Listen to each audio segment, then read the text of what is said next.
Engineer Thangamuthu study circle and IPS academy அரசு பணி வெற்றியின் முதல் படி. எக்ஸாம் வந்து பாஸ் பண்ண முடியாம போயிருக்கலாம். ஆனா அன்பார்ச்சுனேட்லி என்ன பண்ணுவாங்கன்னா ஃபேமிலி கம்பல்ஸ்னாலயோ பர்சனல் சிச்சுவேஷன்னாலயோ அவங்க அந்த ரேஸ்ல இருந்து பின்னாடி வாங்கிடுவாங்க. நான் ஒரு உதாரணத்துக்கு ஒரு சின்ன கதை சொல்றேன். ஒரு நீச்சல் வீரர் இருந்தாரு.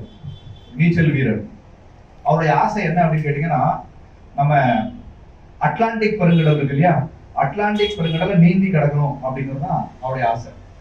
அது வந்து அவருடைய வந்து வேர்ல்டு ரெக்கார்ட் பண்ணணுங்கிறதுனால ஒரு நாள் அவர் அட்லாண்டிக் பெருங்கடலை நீந்ததுக்காக எல்லாத்தையும் அவர் டீம் எல்லாம் ரெடி பண்ணிட்டு கிளம்பிட்டாரு. நீந்த ஆரம்பிச்சு நீந்திக்கிட்டே இருக்கிறப்போ போயிட்டே இருக்கிறாரு. ஒரு சுச்சுவேஷன் அவருக்கு என்ன தோணுது அப்படின்னா, ரொம்ப கோல்டா இருக்குது, அதுக்கப்புறம் நிறைய வேவ்ஸ் இருக்குது, நம்மளால இது பண்ண முடியுமா அப்படின்னு ஒரு டவுட். நிறுத்துறாரு. நான் இதை கைவிட்டலாம்னு நினைக்கிறேன் அப்படின்னு நினைக்கிறாரு. கூட ஜென்ரலா இந்த மாதிரி பெரிய மிஷன்ஸ் எல்லாம் எடுக்கிறப்ப என்னன்னா, அவங்களோட டீம் எல்லாம் இருப்பாங்க இல்லையா, கோச், அவங்க எல்லாம் தனியா ஷிப்ல வந்து ஃபாலோ பண்ணிட்டு வந்துட்டு இருக்காங்க. அவங்க சொல்றாங்க இல்ல கொஞ்ச தூரம் தான் போயிடலாம் அப்படின்னு சொல்றாங்க. இல்ல அவர் வந்து எவ்ரி ஃபியூ ஹவர்ஸ் என்ன சொல்றாரு, என்னால முடியல. ஒரு சுச்சுவேஷன்ல போய் என்ன ஆச்சு அப்படின்னா, என்னால இனிமே முடியவே முடியாது, இனிமே வந்து நான் ட்ரை பண்ணேன்னா ஐ மே டை, என்னால முடியவே முடியாது அப்படின்னு ஒரு முடிவு எடுத்துறாரு. அதுக்கப்புறம் அந்த மிஷனை வந்து அபாண்டன் பண்ணிடுறாங்க. அபாண்டன் பண்ண இடத்துல இருந்து 5 நிமிஷம் நீச்சல் அடிச்சிருந்தாருன்னா அவர் இலக்கு அடைஞ்சிருப்பாரு, கிராஸ் பண்ணியிருப்பாரு. அந்த இடத்துல ஒரு சின்ன என்ன சொல்றது, 5 நிமிஷம் கிராஸ் பண்ணியிருந்தாலே அவருக்கு அந்த கரை தெரிஞ்சிருக்கும், அவர் வந்து அழகா வந்து கிராஸ் பண்ணியிருப்பாரு. இப்ப என்ன ஆச்சுன்னா, அடுத்த அந்த மிஷனை திரும்ப ஃபர்ஸ்ட்ல இருந்து நீந்தணும், திரும்பவும் ஃபர்ஸ்ட்ல இருந்து நீந்தணும். இதேதான் நம்ம எல்லாருக்குமே. ஒன்ஸ் நம்ம ஸ்டார்ட் பண்ணிட்டோம்னா நம்ம எங்க இருக்கோம் நமக்கு தெரியவே தெரியாது. புதுசா ஒண்ணு போய் நம்ம ஸ்டார்ட் பண்ணணும் அப்படின்னா நிறைய பேர் என்ன பண்ணுவாங்க, போட்டி தேர்வு படிச்சுட்டே இருப்பாங்க. இன்னைக்கு டிஎன்பிஎஸ்சி அப்படிங்கிறது, நாளைக்கு பேங்க் எக்ஸாம், நாளானைக்கு இன்னொரு எக்ஸாம். அந்த மாதிரி நம்ம வெளியே இருக்கக்கூடாது. ஒரே ஒரு எக்ஸாம். உதாரணமா என்னோட லைஃப் பத்தி நான் சொல்றேன். எனக்கு ஸ்கூல் படிக்கிறப்போ ஐஏஎஸ் ஆகணும்னு ஆசை இருந்துச்சு. ஓகே, ஸ்கூல் படிக்கிறப்போ ஏன்னா நான் ஒரு ஐஏஎஸ் ஆஃபீஸர் பார்த்தேன், பிடிச்சிருந்தது, நானும் இந்த மாதிரி தான் ஆகணும் அப்படின்னு முடிவு பண்ணேன். பிஜி முடிச்ச உடனே போஸ்ட் கிராஜுவேஷன் எம்எம்சியில் படித்தேன். முடிஞ்ச உடனே எனக்கு கவர்மெண்ட் வேலை கிடைச்சிச்சு. தமிழ்நாடு கவர்மெண்ட்ல drugs inspector legal services corporation எக்மோர்ல இருக்குது. அங்க எனக்கு ஷிஃப்ட் ட்ரான்ஸ்ஃபர் அண்ட் ப்ரொமோஷன் இருந்துச்சு. அங்க போனேன். அங்க இருந்து திரும்ப சிவில் சர்வீஸ் எழுதிட்டே இருந்தேன். இந்தியன் ரயில்வே அக்கௌண்ட் சர்வீஸ் கிடைச்சது. திரும்ப எக்ஸாம் எழுதிட்டே இருந்தேன். எனக்கு இப்போ ஐஏஎஸ் கிடைச்சிருச்சு. இது என்னோட ஆல்மோஸ்ட் லைக் 4வது ஜாப் மாதிரி. இதுக்கு இடையில எனக்கு குரூப் 1 பாஸ் பண்ணேன். குரூப் 1 பிரிலிம்ஸ் சும்மா போய் எழுதினேன், பாஸ் ஆயிடுச்சு. மெயின்ஸ்க்கு நான் போகவே இல்லை. ஏன்னா என்னுடைய ஆசை ஒண்ணுதான், ஐஏஎஸ் ஆகணுங்கிறது தான். ஏன்னா யாரும் ஐஏஎஸ் படிக்கலாம் சொல்லவே கிடையாது. ஓகே, நான் யூபிஎஸ்சி இன்டர்வியூக்கு டெல்லிக்கு போற வரைக்கும் எங்க அம்மா அப்பாக்கே தெரியாது நான் ஐஏஎஸ் படிக்கிறேன். ஓகே, ஸோ என்ன யாரும் படின்னு சொல்ல, என்னோட ஆசை ஒண்ணுதான்.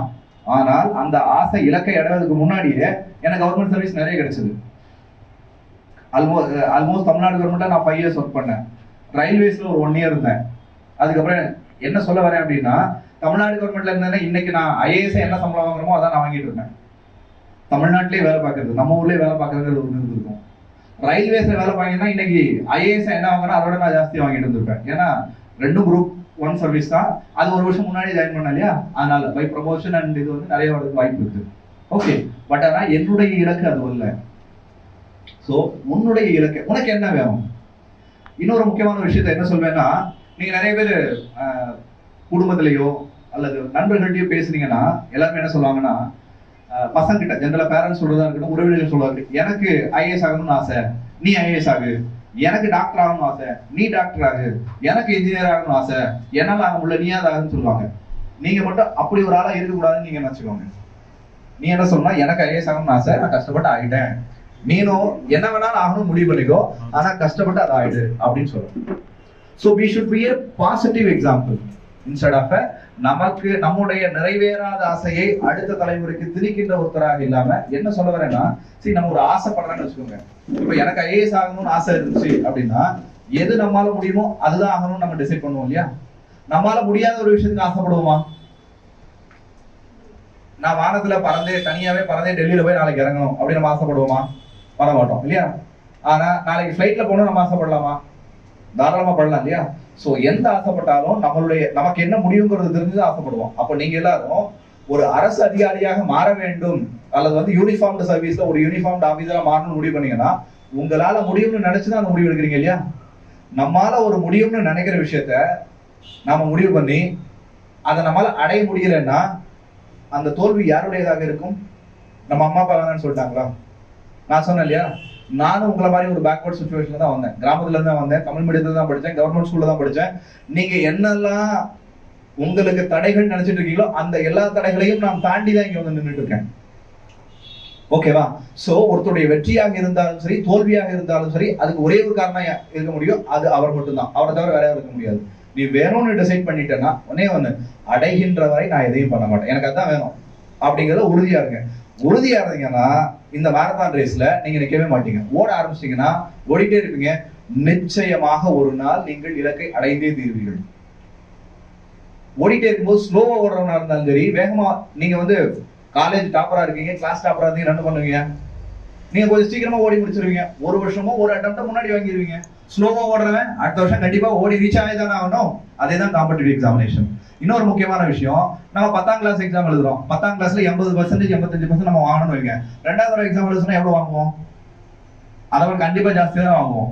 ஒரு மார்க் இருந்தாலும் கண்டிப்பா ஜாஸ்தியா வாங்குவோம். 3வது தடவை எழுத சொன்னா, 4வது தடவை எழுத சொன்னா, 5வது தடவை எழுத சொன்னா, 6வது தடவை எழுத சொன்னா, அவ்வளவுதான் காம்படிட்டிவ் எக்ஸாமினேஷன். ஒரே சிலபஸ், ஒரே பேப்பரை 10 தடவை எழுத சொன்னா என்ன ஆகும்? திரும்ப திரும்ப படிக்க போறோம், திரும்ப திரும்ப டெஸ்ட் எழுத போறோம், திரும்ப திரும்ப பிராக்டிஸ் பண்ண போறோம். ஒரு வருஷம் இல்லைன்னா 2வது வருஷம், 2 வருஷம் இல்லைன்னா 3வது வருஷம் கண்டிப்பா உங்களுக்கு வந்தேதான். பணம் கொடுத்து யாரால முடியுமோ அவங்க ஜாயின் பண்ணிட்டாங்க. பட் ஆனா ஒரு 20-25 சேர் காலியா இருக்கு.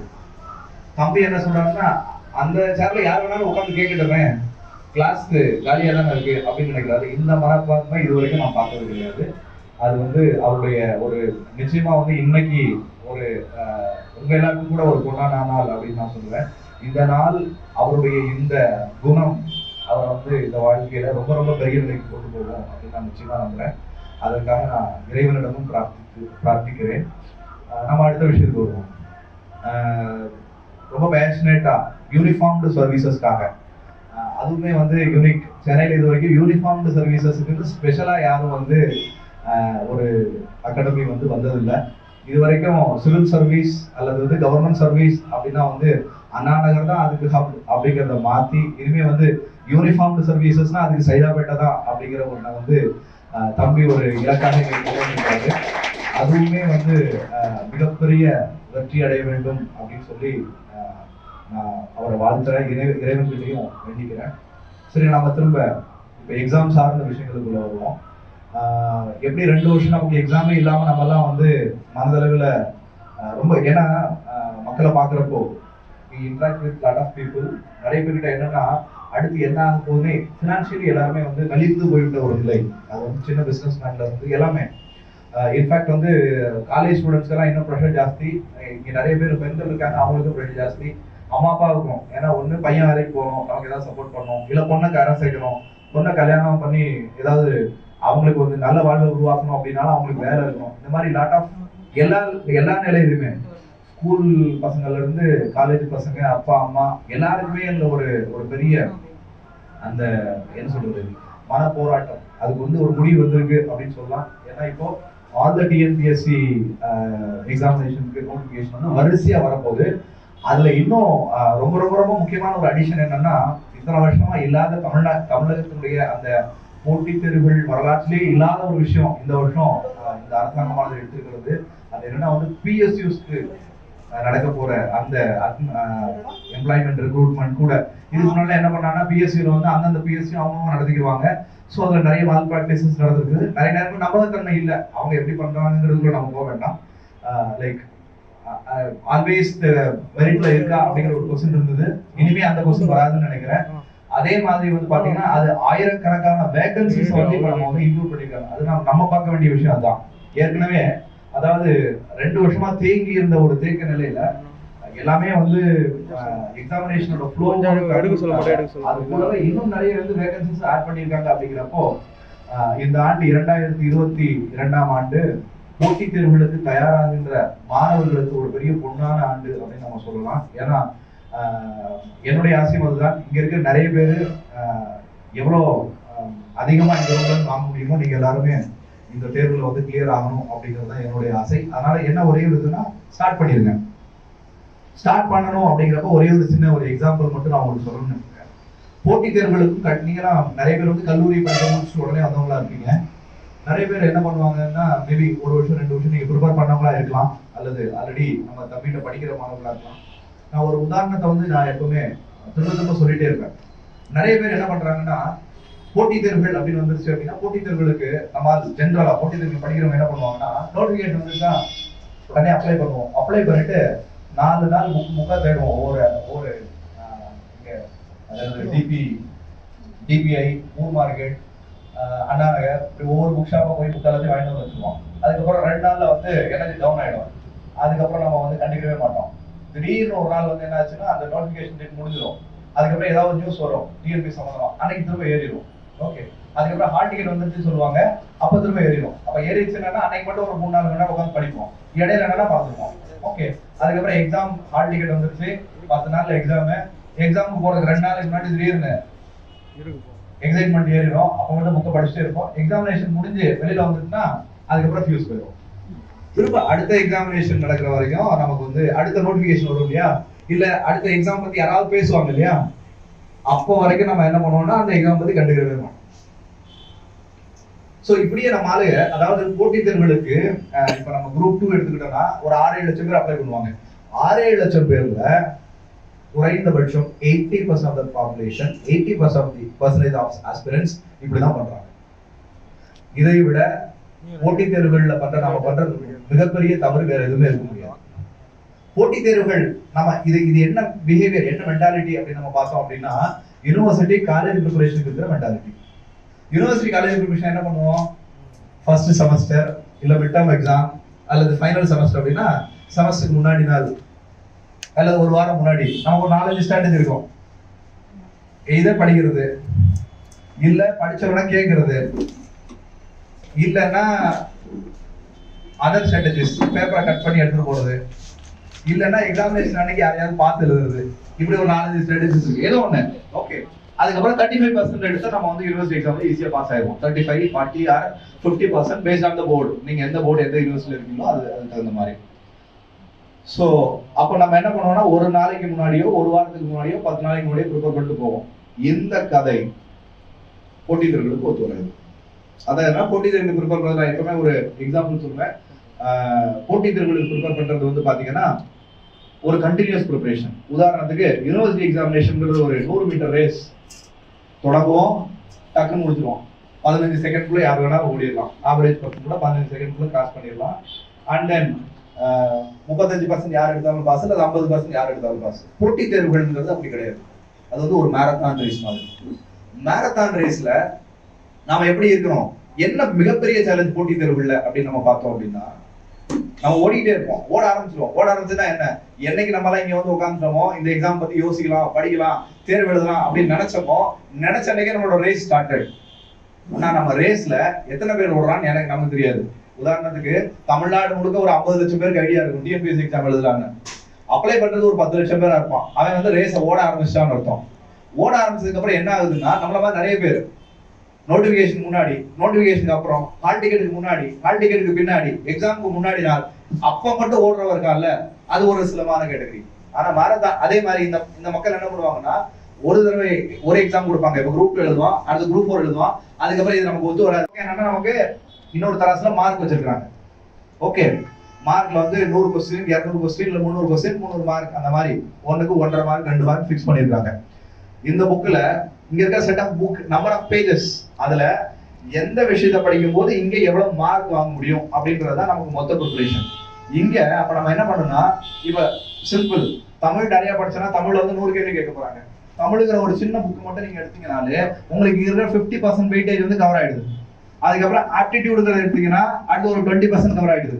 அதுக்கடுத்து நீங்க கரண்ட் அஃபேர்ஸ் எடுத்தீங்கன்னா ஒரு 15% கவர் ஆயிடுது. தமிழ்நாடு அட்மினிஸ்ட்ரேஷன்ல ஒரு 10% கவர் ஆயிடுது. So you can prioritise. இப்போ இந்த லிஸ்ட்ல வந்து பாத்தீங்கன்னா நிறைய புத்தகங்கள் நம்ம கூட இருந்தா கூட சில புத்தகங்கள் நம்மளால அவாய்ட் பண்ண முடியும், சில நம்பர் ஆஃப் பேஜஸ் நம்மளால அவாய்ட் பண்ண முடியும். இந்த ரெண்டுக்கு இருக்கிற கோட்ல இது வந்து சிம்பிள்.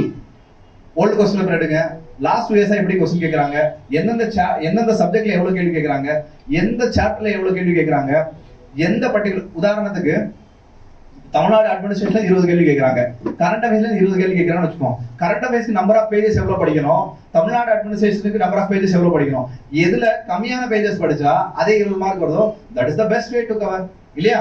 100 பக்கம் தமிழ்நாடு அட்மினிஸ்ட்ரேஷன் படிச்சு எனக்கு 20 மார்க் அட்டன் பண்ண முடியும், 200 பக்கம் கரண்ட் அஃபேர்ஸ் படிச்சு என்னால 20 क्वेश्चन அட்டன் பண்ண முடியும்னா எதை நீங்க சூஸ் பண்ணுவீங்க? Simple it's a number, it's a simple number game. Okay, உங்களுடைய பிரையாரிட்டைஸ் இது வந்து இப்ப நான் சொல்றது, இப்ப நான் உங்ககிட்ட பேசிட்டு எல்லாமே எல்லா போட்டித் தேர்வுகளுக்கும் பொருந்தும். நான் இருந்தது IAS, TNPSC அல்லது வந்து SSC எக்ஸாம் அப்படிலாம் நான் ஸ்பெசிஃபிக்கா பேசல. இந்த ஸ்ட்ராட்டஜி எல்லா போட்டித் தேர்வுகளுக்கும் பொதுவானது. ஓகே, நீங்க ஒன்னே என்ன பண்ணா கொஸ்டின் அனாலிசிஸ் பண்ணுங்க, எங்க நிறைய வருது கம்மியா இருக்குன்னு பார்த்து அதை வச்சு பண்ணுங்க.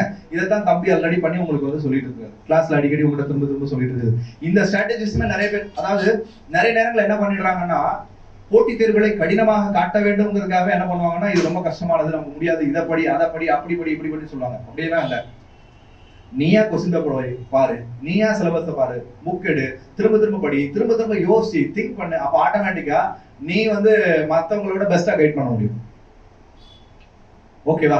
So simple. ஃபைனலா நான் வந்து என்ன கன்க்ளூட் பண்ணணும்னு நினைக்கிறேன்னா, இன்று ஒரு நல்ல துவக்கம். அது வந்து தம்பி தங்கமுத்து அவர்களுக்கும் சரி, இங்க இருக்கின்ற ஆஸ்பிரண்ட்க்கும் சரி, இந்த நாள் உங்களுக்கு எல்லாம் நல்ல இன்றைய தொடக்கம். ஆல்மோஸ்ட் வந்து பாத்தீங்கன்னா இன்னைக்கு வெரி ஆஸ்பீஷியஸ் டே நினைக்கிறேன். நாளைக்கு நோட்டிபிகேஷன் வரப்போகுது. இன்னைக்கு நம்ம எல்லாத்தையும் மீட் பண்ணி பேசிட்டு இருக்கோம். ஓகே, ஸோ நீங்க வச்சுக்க வேண்டிய ஒன்னே ஒண்ணுதான். இப்போ உங்களுக்கு 3 மாசம் இருக்குது. மே 21ஆம் தேதி எக்ஸாம். உங்களுக்கு 3.5 மாசம் இருக்குது. லெஸ் தென் 3 மந்த்ஸ் நினைக்கிறேன் இல்லையா? லெஸ் தென் 3 மந்த்ஸ் இருக்குது. ஓட ஆரம்பிங்க. இந்த 3 மாசம் விடாம ஓடினீங்கனாலே நீங்க ஜெயிக்கிறதுக்கான வாய்ப்பு ஜாஸ்தியா இருக்கு. விடாம 3 மாசமும் டெடிகேட்டடா நீங்க ஓடணும். 4 மணி நேரமோ 5 மணி நேரமோ 6 மணி நேரமோ எவ்வளவு நேரம் உங்களால ஸ்பெண்ட் பண்ண முடியுமோ ஸ்பெண்ட் பண்ணுங்க, ஓடுங்க. இதுல 2-3 விஷயம். ஒண்ணு, ஒரு தடவை படிங்க, கண்டிப்பா மறந்துடும். 2வது தடவை படிங்க, கொஞ்சமா ஞாபகம் இருக்கும். 3வது தடவை 4வது தடவை. நிறைய பேர் என்கிட்ட கேட்பாங்க, சார் நான் படிக்கிறேன் ஆனா மறந்துடுது. மறந்தாதான் மனுஷன், மறக்கலன்னா மெஷின். ஓகேவா? சோ அதனால அப்ப மறக்கிறதுல இருந்து நாம எப்படி வந்து சரி பண்றது? திரும்ப படிக்கணும். திரும்ப படிச்சா நாம மறக்க மாட்டோம். Okay, so do as many revisions as possible. நிறைய ரிவிஷன்ஸ் பண்ணுங்க.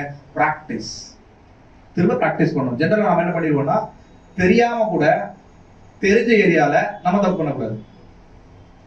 ஓகே, நமக்கு தெரிஞ்ச ஒரு சப்ஜெக்ட், தெரிஞ்ச ஒரு சாப்டர்ல இருந்து தெரியாம கூட நம்ம தப்பு பண்ணக்கூடாது. இது வந்து 1, பாயிண்ட் நம்பர் 1. 2வது பாயிண்ட் நம்ம ஞாபகம் வச்சுக்க வேண்டியது, நமக்கு நெகட்டிவ் மார்க் கிடையாது. எங்கெல்லாம் தெரியாத கேள்வியோ அங்கெல்லாம் நம்ம ரிஸ்க் எடுக்க ட்ரை பண்ணுவோம். அதாவது ரிஸ்க் எடுக்கிறத ஏதோ ஒன்று டிக் பண்ணணும் ட்ரை பண்ணுவோம். அங்க நீங்க என்ன பண்ணணும்னா, நீங்க எடுக்க போற கெஸ் அதிகபட்சம் சரியா முடியும். அதான் இது 2 தான் முக்கியமானது டிஎன்பிஎஸ்சி ஆன்சர் பண்றது.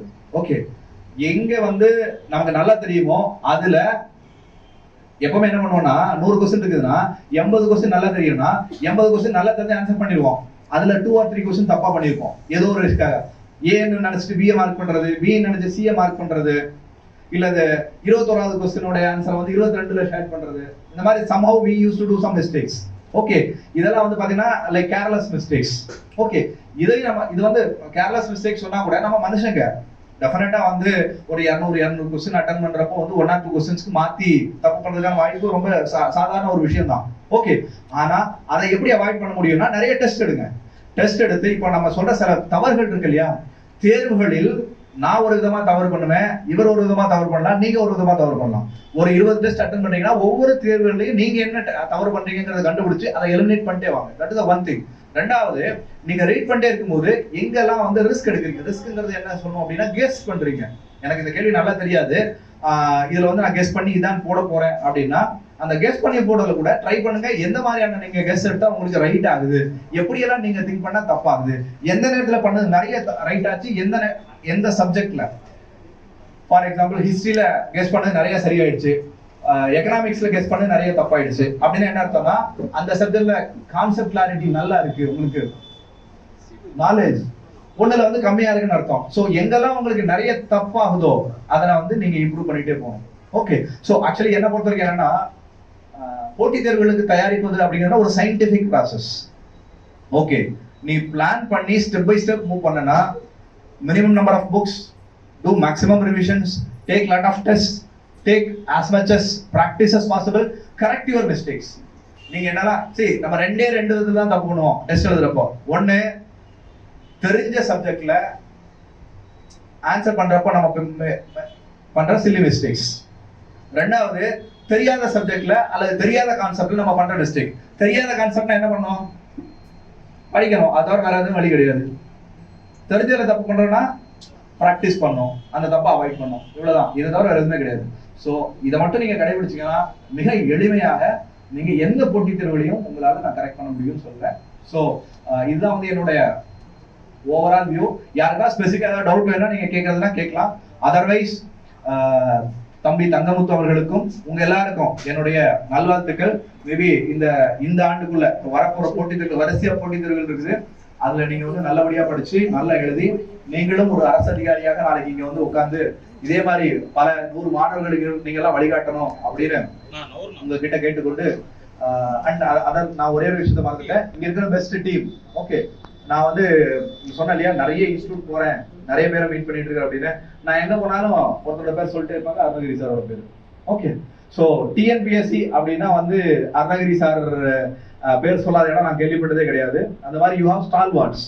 ஓகே, இந்த துறையில் இந்த போட்டித் தேர்வுல சாதித்த அவர் வந்து சர்வீஸ் வாங்கியிருக்காரு. இப்ப நான் வந்து பாத்தீங்கன்னா I am a competitive examination expert. எந்த போட்டித் தேர்வை பத்தி பேசணும்னாலும் நான் பேசுவேன். ஓகே, அவர் டிஎன்பிஎஸ்சி எக்ஸ்பர்ட். ஓகேவா, அவர் உங்களுக்கு இன்னும் ஸ்பெசிஃபிக்கா நிறைய சொல்லுவார் அப்படின்னு நான் வந்து சொல்லலாம். ஓகேவா, ஸோ இந்த மாதிரி உங்களுக்கு டேலண்டான அதர் ஸ்டாஃப்ஸ் இருக்காங்க, நான் காலையில மீட் பண்ணேன்.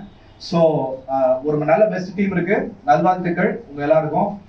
கூடிய விரைவில் நீங்க எல்லாரும் உங்களுடைய வாழ்க்கையில நல்ல என்ன இலக்கை அடையணும்னு நினைக்கிறீங்களோ அதெல்லாத்தையும் அடைந்து வெற்றியாளர்களாக வர வேண்டும் அப்படின்னு வாழ்த்து விடைபெறுகிறேன். நன்றி.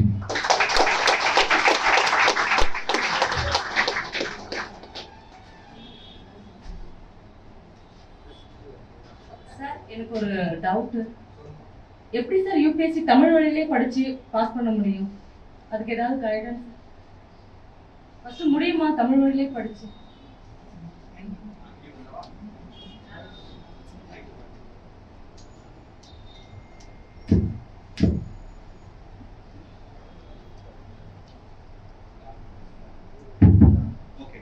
ஸோ 2014 நான் வந்து ரயில்வே சர்வீஸ் வாங்கினேன். அப்போ வந்து முழுக்க ஆங்கிலத்தில் எழுதி வாங்கினேன். 2017 ஐஏஎஸ் வாங்கினேன், அது முழுக்க தமிழ்ல வாங்கினேன். ஓவர் தி இயர் ஒரே வருஷத்துல வந்து தமிழ்ல ஆங்கிலத்துல முழுக்க தமிழ்ல மாறிட்டேன். ஆக்சுவலி ஆங்கிலத்தில் எழுதுறப்ப என்ன ஆச்சுன்னா எல்லாத்துலயும் I got very good score.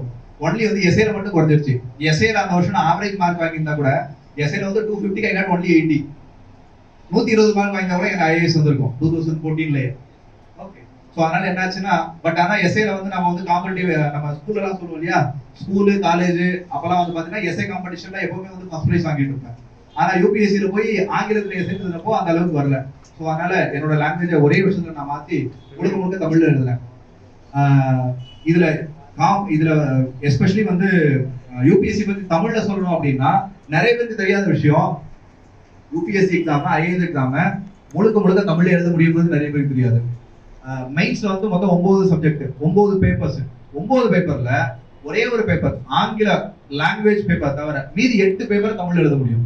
Okay, 4 GS, 2 optional, 1 language. இதை வந்து தமிழ்ல எழுத முடியும். இது நிறைய பேருக்கு தெரியாது. டெல்லியில பர்சனாலிட்டி டெஸ்ட் இன்டர்வியூக்கு போய் தமிழ்லயே ஆன்சர் பண்ண முடியும். இதுவும் நிறைய பேருக்கு தெரியாது. இன்டர்வியூ ஐஏஎஸ்க்கு தமிழ்ல போய் டெல்லியில அட்டன் பண்ண முடியும். நான் வந்து இன்டர்வியூ வந்து தமிழ்ல தான் எடுத்தேன். ஓகே, தமிழ்ல எடுக்கும்போது என்ன பண்ணுவாங்கன்னா ஒரு டிரான்ஸ்லேட்டர் இருப்பாங்க, அவங்க கேட்கிற கேள்வியை தமிழ்ல நமக்கு டிரான்ஸ்லேட் பண்ணி சொல்லுவாங்க, நாம சொல்ற பதிலையும் அவங்களுக்கு டிரான்ஸ்லேட் பண்ணி சொல்லுவாங்க. ஸோ இன்னொரு முக்கியமான விஷயம் என்ன சொல்லுவேன்னா, என்னை பொறுத்த வரைக்கும் நீங்க ஓரளவுக்கு பேசிக்கா நல்ல உங்களுக்கு போட்டித் தேர்வுகளுக்கு படிச்சவங்களா இருந்தீங்க அப்படின்னா டிஎன்பிஎஸ்சி குரூப் 1ல நீங்க தமிழ்ல சர்வீஸ் வாங்குறத விட ஐஏஎஸ்ல தமிழ்ல வாங்குறது ஈஸின்னு சொல்லுவேன் நான். ஏன்னா டிஎன்பிஎஸ்சியில இதெல்லாம் வந்து தமிழை விட ஆங்கிலத்தில் தான் நிறைய பாஸ் பர்சன்டேஜ் சொல்லுவாங்க. ஆனா இங்க போனீங்கன்னா நம்ம தமிழ் யூபிஎஸ்சியில போனோம் அப்படின்னா கம்பேரிட்டிவ்லி நம்ம இன்னும் எளிமையா நம்மளால ஸ்கோர் பண்ண முடியும் அப்படின்னு வந்து என்னோட ஒப்பீனியன். நீங்க ஸ்டார்ட் பண்ணி பாருங்க. தமிழ்ல ப்ரிப்பேர் பண்றப்ப என்ன ஒரே ஒரு கேள்வி எல்லாரும் கேட்பாங்கன்னா, சார் மெட்டீரியல் கிடைக்குதான்னு கேட்பாங்க. அந்த மெட்டீரியல்லாம் ஒன்றும் கிடையாதுங்க. Simple, very simple. யூபிஎஸ்சியை தமிழ் எழுதுங்கிறது நீங்க 12ஆம் கிளாஸ் வரைக்கும் தமிழ்ல படிச்சிருந்தீங்க அப்படின்னா தமிழ்ல சயின்ஸோ சோசியல் சயின்ஸோ அல்லது ஹிஸ்டரி இதெல்லாம் நீங்க எப்படி எழுதுறீங்களோ அவ்வளவுதாங்க. அதுக்கு தனியா புதுசா நீங்க ஒன்றும் பெருசா எதுவும் புக் மெட்டீரியல் படிக்கணும்ன்றது கிடையாது. எல்லாமே என்ன 12ஆம் கிளாஸ் வரைக்கும் நம்ம படிச்சு தமிழ்ல எக்ஸாம் எழுதணுமோ அதே விஷயத்தை இங்க கொஞ்சம் எக்ஸ்ட்ரா எழுத போறோம், அவ்வளவுதான். அடிஷனலா உங்களுக்கு எங்க ஒரே ஒரு இஷ்யூ வரும்னா கரண்ட் அஃபேர்ஸ் எழுதுறப்ப மட்டும். ஃபார் எக்ஸாம்பிள் வந்து சில இன்டர்நேஷனல் ரிலேஷன்ஸ் பத்தி, எக்கனாமிக்ஸ்ல இருக்கிறது, எக்கனாமிக்ஸும் இப்போ நமக்கு தமிழ்ல வந்து எக்கனாமிக்ஸ் எல்லாம் கிடைக்குது, அதனால பிரச்சனை கிடையாது. கரண்ட் அஃபேர்ஸ் படிக்கிறப்போ, science and technology new innovations பத்தி படிக்கிறப்போ, அந்த மாதிரி சில இடங்கள்ல தான் வந்து உங்களுக்கு தமிழ்ல வந்து சேலஞ்சஸ் இருக்கும். அதுக்கு என்ன சொல்வேன் அப்படின்னா, you go with the Google translator அல்லது நிறைய ஆன்லைன் டிக்ஷனரிஸ் இருக்கு, ஆன்லைன் டிரான்ஸ்லேட்டர் இருக்கு, அதை யூஸ் பண்ணாலே போதுமானது. அதுக்கப்புறம் கொஞ்சம் வைட் ரீடிங் நீங்க வந்து தமிழ்ல படிச்சீங்கன்னா போதுமானது.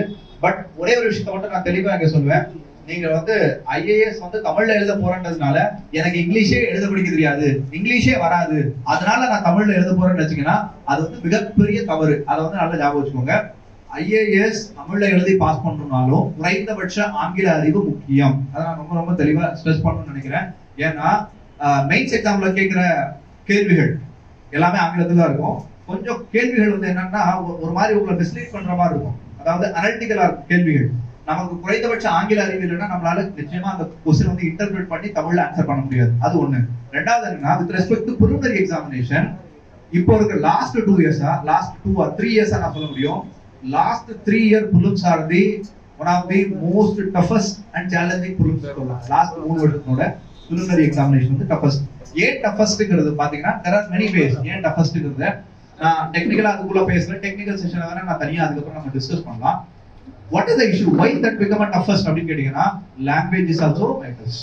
ஓகே, ஆங்கில அறிவு இல்லாமல் preliminary பாஸ் பண்ண முடியாது. அதை நான் திரும்ப திரும்ப ஸ்ட்ரெஸ் பண்ணிட்டு இருக்கேன் எல்லா இடத்துலயுமே. இங்கிலீஷ் கம்யூனிகேஷன் ஸ்கில் வந்து நிறைய பேர், சிம்பிளா சொல்லணும்னா லாஸ்ட் 2-3 இயர்ஸ்ல சிசாட்ல ஃபெயில் ஆன நிறைய பேர். ஏன் சிசாட்ல ஃபெயில் அப்படின்னா, அவங்களால காம்ப்ரிஹென்ஷனை வந்து நிறைய தப்பு பண்றாங்க, காம்ப்ரிஹென்ஷன் சமயத்துல முடிக்க முடியல, அந்த மாதிரி சேலஞ்சஸ் நிறைய இருக்கு. ஸோ அதனால ஆங்கில அறிவு என்பது ஒன் ஆஃப் தி என்ன சொல்றது கம்பல்சரி ஃபேக்டர். ஓகே, அப்ப எப்ப நீங்க தமிழ் எழுதணும் அப்படின்னு சொன்னீங்கன்னா, எனக்கு ஆங்கிலமும் வரும் தமிழும் வரும், ஆனா எனக்கு தமிழ்ல வந்து எட்ஜ் ஜாஸ்தி. ஓகே, ஆங்கிலம் வந்து சுமாரா எழுத படிக்க தெரியும், தப்பு பண்ண மாட்டேன் அப்படி, அதாவது தவறு செய்யாமல் தப்பா புரிஞ்சுக்காம என்னால வந்து ஆங்கிலத்தை படிக்க தெரியும், எழுத தெரியும் அப்படிங்கிற நிலையும், தமிழ்ல வந்து நான் எனக்கு நல்ல புலமை இருக்குது, நான் வந்து நல்லா பட்டை கிளப்பிடுவேன் அப்படின்னா நீங்க தமிழ்ல போகணும். எனக்கு ஆங்கிலமே தெரியாது, நான் வந்து தமிழ்ல ஐஏஎஸ் எழுத போனா நம்ம பிரிலிம்ஸே பாஸ் பண்ண மாட்டோம். நீங்க பார்க்கலாம், நிறைய பேர் வந்து சொல்லிட்டு இருப்பாங்க, பிரிலிம்ஸே கிராஸ் பண்ண மாட்டாங்க. ஓகே, சோ இதான் என்னுடைய தமிழ் சார்ந்தது. வேற யாராவது ஸ்பெசிஃபிக்கா கேள்விகள் இருந்தா நீங்க கேட்கலாம்.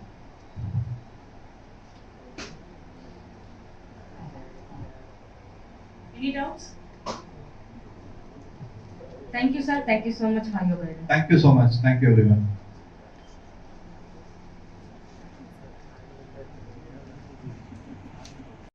பட் ஐ திங்க் டிஎன்பிஎஸ்சி இதெல்லாம் இருக்காதுன்னு நினைக்கிறேன். நீங்க வந்து definition question 5 mark question 20 mark question மனப்பாடம் பண்ணி நீங்க நிறைய எழுதுற மாதிரி இருக்கும்.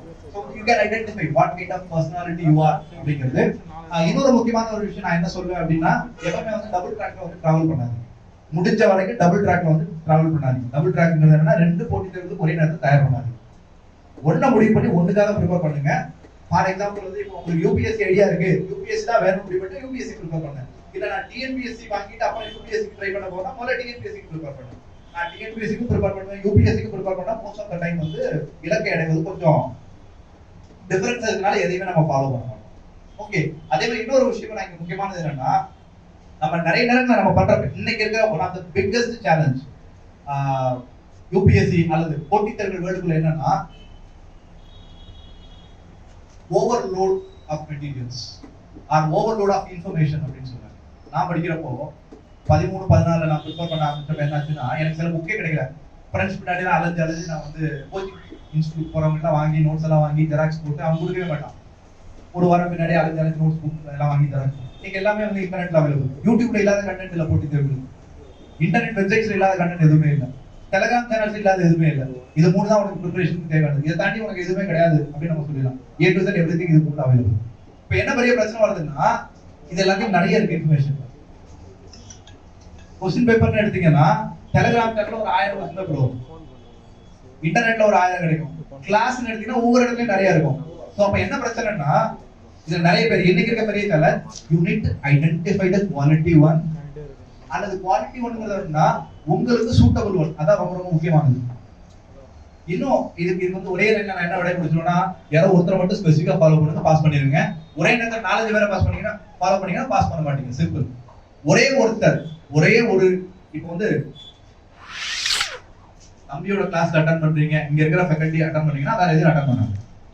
இங்க 4 அட்டெண்ட் பண்ணிட்டு இங்க 2 டெஸ்ட் எழுதுவேன், இன்னொரு இடத்துல 2 டெஸ்ட் எழுதுவேன், அங்க ஒண்ணு அந்த கிளாஸ் அட்டெண்ட் பண்ணுவேன்னா ஆட்டோமேட்டிக்கா என்ன ஆகும்னா எதையுமே ஒழுங்கா ஃபாலோ பண்ண மாட்டோம். See என்னன்னா போர்ஷன்ஸ் ஒரு சிலபஸ் இருக்கு. சிலபஸ்ல இப்போ தம்பி என்ன நினைப்பாரு, அவரோட டீம் வச்சு உங்களுக்கு முழு சிலபஸையும் ஒரு குறிப்பிட்ட டைம்ல முடிச்சு டெஸ்ட் வச்சு கொண்டு போகணும் அப்படின்னு நினைப்பாரு. சரியா? நீங்க இங்க கொஞ்சம் ஃபாலோ பண்ணிட்டு இன்னொருத்தர் வந்து ஒரு இடத்துல கிளாஸ் நல்லா இருக்குது, அவருடைய டெஸ்ட் ஒரு மாதிரி நீங்க ஃபாலோ பண்ணிட்டு போறப்ப see I'm not comparing, I'm not favoring any institute or I'm not blaming any institute. இந்த தவறுகள் இங்க இருக்கிற நான் பண்ணது நீங்க பண்ணக்கூடாதுன்னு சொல்றேன். அவ்வளவுதான். சரியா? இன்னொரு முக்கியமான தம்பி கேட்ட क्वेश्चन என்ன கேட்டாருன்னா ஸ்டேட் கவர்மெண்ட் சென்ட்ரல் கவர்மெண்ட் எக்ஸாமுக்கு வந்து எப்படி டிஃபரன்ஷியேட் பண்றதுங்கிற கேள்வி ஆரம்பிச்சாரு. நான் ஸ்டேட் கவர்மெண்ட்டுக்கு ப்ரிப்பேர் பண்ணதே கிடையாது. ப்ரிப்பேர் பண்ணாமலே பாஸ் பண்ணேன். சென்ட்ரல் கவர்மெண்ட்டுக்கு ப்ரிப்பேர் பண்ணத வச்சு யூபிஎஸ்சி ப்ரிப்பேர் பண்ணத வச்சு இதுக்கு நான் பாஸ் பண்ணேன். ஆனா கடந்த 10 ஆண்டுகளாக எல்லா போட்டித் தேர்வுகளை வச்சு நான் ரிசர்ச் பண்ணிட்டு இருக்கேன். ஓகே. இன்ஃபேக்ட் நான் என்ன சொல்ல முடியும்னா தமிழ்நாட்டுல போட்டித் தேர்வுகளை எப்படி ஸ்மார்ட் வேல கிராக் பண்றதுன்னு நான் சொல்ற மாதிரி வேற யாருக்கும் சொல்ல முடியாது. I can challenge, especially with respect to UPSC and IAS exams and other competitive examination strategy is same.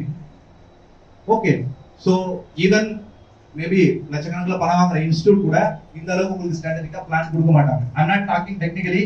நான் டெக்னிக்கலா பேச ஆரம்பிச்சேன் அப்படின்னா வந்து உங்களுக்கு வந்து இவ்வளவுதான் IAS, நான் அடுத்த நாள் IAS வாங்கிடுவேன்ற அளவுக்கு உங்களுக்கு தோணும். There are a lot of strategies. So நான் என்ன சொல்ல வரேன் அப்படின்னு கேட்டீங்கன்னா ஐடென்டிஃபை இருக்கிறதே ஒருத்தரை ஃபாலோ பண்ணு அல்லது identify the one person which is suitable for you and stick with them until you clear. Definitely you will clear. ஆனா இங்க கொஞ்சம் அங்க கொஞ்சம் அந்த மெட்டீரியல் இந்த ஃபுல் ஃபாலோ பண்ணிட்டு 2-3 மெட்டீரியல் வாங்கி வச்சுட்டு இங்க கொஞ்சம் படிப்பேன் அங்க கொஞ்சம் படிப்பாரா நிச்சயமா படிச்சு முடிக்க மாட்டோம். we cannot succeed. Okay, so only keep one mentor or one guidance and go with that. Definitely I can guarantee you will get success. Okay. Thank you.